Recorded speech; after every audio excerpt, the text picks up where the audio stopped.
पिछले कुछ दिनों से देश में बैठे हमारे जियो पॉलिटिक्स के प्रख्यात पंडित ये बतला रहे थे और डरा भी रहे थे कि अब भारत बुरी तरह से फंस चुका है। अब ना तो हम पीओके वापस ले सकते हैं और ना ही पहलगाम जैसे किसी हमले का बदला, क्योंकि सऊदी और पाकिस्तान ने नाटो जैसी संधि कर ली है, जिसके बाद सऊदी पाकिस्तान के साथ आ गया है। साथ ही ये प्रख्यात पंडित ये भी बता रहे थे कि यह तो अभी शुरुआत भर है, अभी कुछ और देश इस संगठन का हिस्सा बनेंगे, जिसके बाद पाकिस्तान के सामने हमें डर के रहना होगा, वरना ये अरब के देश हमें बर्बाद कर डालेंगे। लेकिन इन भविष्यवक्ताओं को क्या पता था कि ये सब मन के लड्डू हैं। ऐसा होना आज के समय संभव ही नहीं है, क्योंकि ये हवाई बातें सिर्फ भय फैलाने में ही अच्छी लगती हैं, निकलता इनसे कुछ नहीं, जो इस खबर के आने के बाद साफ भी हो चुका है। दरअसल कतर की राजधानी दोहा में एक बड़ी मीटिंग होती है, जिसमें कतर, सऊदी, यूएई, मिस्र यानी इजिप्ट, तुर्की सहित कई अरब देशों के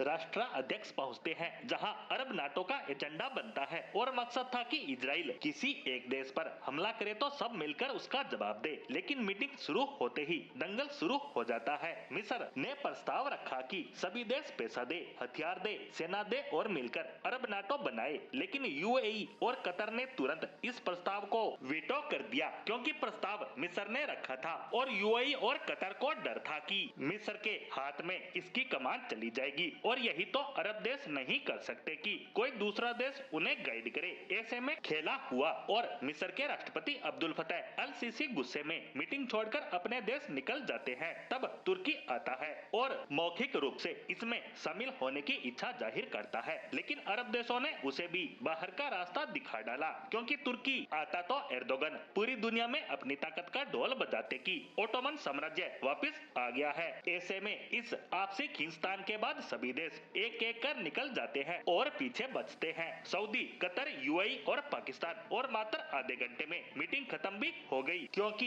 ये देश एक दूसरे का साथ देने की बात तो जरूर करते हैं, लेकिन ये भरोसा किसी पर नहीं करते। यानी अरब नाटो का आइडिया बोलने में जितना आसान है उतना ही नामुमकिन भी है। वहीं दुनिया की चार बड़ी ताकतें अमेरिका, रूस, चीन और यूरोप भी नहीं चाहते कि नाटो बने, क्योंकि इन सभी के हित इनकी आपसी फूट से ही जुड़े हैं। वहीं हमारा पड़ोसी तो मानो इन सबसे पहले झूम रहा था कि जैसे अब तो नाटो बन ही गया, अब भारत उससे भिड़ने की सोचेगा तक नहीं। लेकिन ये सब फेल हो गया, क्योंकि सऊदी के साथ हुई डील भी मात्र कागजी है, क्योंकि सऊदी को सिर्फ पाकिस्तानी सेना चाहिए जो उसके लिए मर सके। लेकिन जब पाकिस्तान के लिए लड़ने की बात आएगी तो सऊदी सिर्फ बयानबीर बनकर ही साथ देता नजर आएगा, क्योंकि कोई भी समझदार और चालाक व्यक्ति किसी मुल्क के लिए अपनी जान नहीं देता। और इसका उदाहरण यूरोप और रूस दोनों है, जहां यूरोप यूक्रेन को सिर्फ हथियार देकर इतिश्री कर रहा है, तो वहीं आर्मेनिया और रूस में भी ऐसी ही संधि होने के बावजूद रूस ने आर्मेनिया की तरफ देखा तक नहीं, जबकि आर्मेनिया पूरी तरह से उस पर डिपेंड था। इस तरह एक बात तो बिल्कुल क्लियर है कि डील चाहे कितनी भी कर लो,